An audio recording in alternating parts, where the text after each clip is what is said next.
Terdapat dua perspektif berbeda mengenai penyebaran bahasa Inggris secara global. Yang pertama, berpotensinya menyebabkan kematian pada bahasa lain dan juga perannya dalam kerangka bilingualisme. Perkiraan terbaru menyebutkan bahwa terdapat 3.000 hingga 10.000 variasi bahasa yang tersebar di seluruh dunia. Tetapi, menurut definisi dari bahasa itu sendiri, terdapat sekitar 6.000 hingga 7.000 bahasa yang tersebar. Selanjutnya, pada abad ini dan seterusnya pun akan diperkirakan terdapat sekitar 2 bahasa yang akan mati setiap bulannya.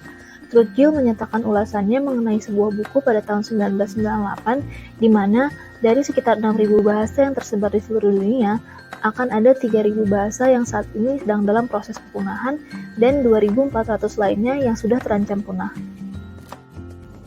Para penutur bahasa menyebutkan bahwa salah satu penyebab kepunahan pada bahasa lain adalah karena bahasa Inggris yang telah mengglobalisasi saat ini, di mana dapat kita lihat bahwa secara politik dan ekonomi, para penutur bahasa Inggris cukup memiliki kekuatan yang sangat besar. Hingga saat ini dapat kita lihat bahwa mereka di negara-negara inner circle dapat memperoleh manfaat yang tidak proporsional dari penyebaran bahasa tersebut, sehingga akhirnya menghilangkan unsur bahasa di tempat itu sendiri. Bagian selanjutnya adalah English Knowing Bilingualism. Para penutur bilingual cenderung melakukan pencampuran kode, yaitu situasi mencampurkan satu bahasa dengan bahasa lainnya dalam suatu tuturan atau ujaran. Bilingualisme dapat mencegah kepunahan bahasa karena para penutur dapat tetap menjaga bahasa pribumi dan identitas lokal di samping bahasa Inggris mereka. Bilingualisme mengarah pada fleksibilitas penggunaan bahasa dan mengakomodasi kemampuan para penutur yang ingin menggunakan bahasa Inggris. Sebuah perspektif dari Guardian Education menyatakan bahwa dunia tidak cukup dipahami hanya dengan bahasa Inggris.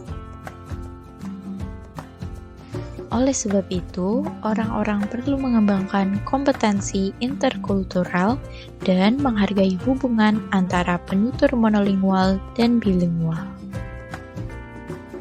Sayangnya, masih ada orang-orang di negara inner circle yang mengharuskan para pendatang untuk berbicara hanya dalam bahasa Inggris.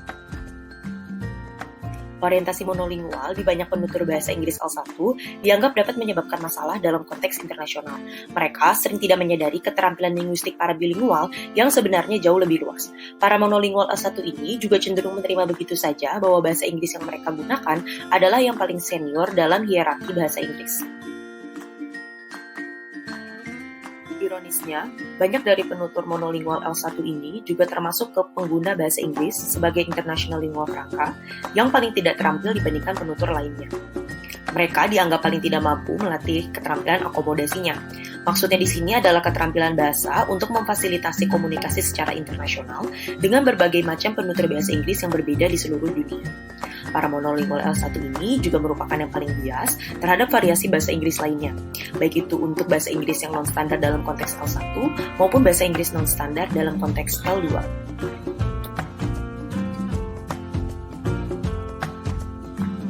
Oleh karena itu, Jennifer Jenkins menggambarkan fenomena tersebut ke dalam ilustrasi piramida, di mana bahasa Inggris standar L1 berada di posisi puncak.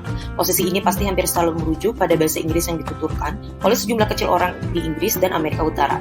Sebaliknya, posisi bahasa Inggris L2 yang standar dan non-standar akan dinilai dari seberapa mirip dan dekat penggunaannya dengan penutur di Inggris dan Amerika Utara tersebut.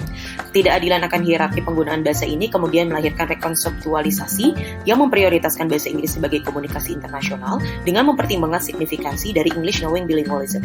Selain itu, kata standar pun dihilangkan dari posisi paling atas karena sesungguhnya tidak ada yang namanya bahasa Inggris standar dalam arti absolut dan bisa merepresentasikan komunikasi antar budaya global yang sangat beragam. Di sini, istilah bahasa Inggris standar hanya digunakan dalam tingkat lokal saja, bukan internasional.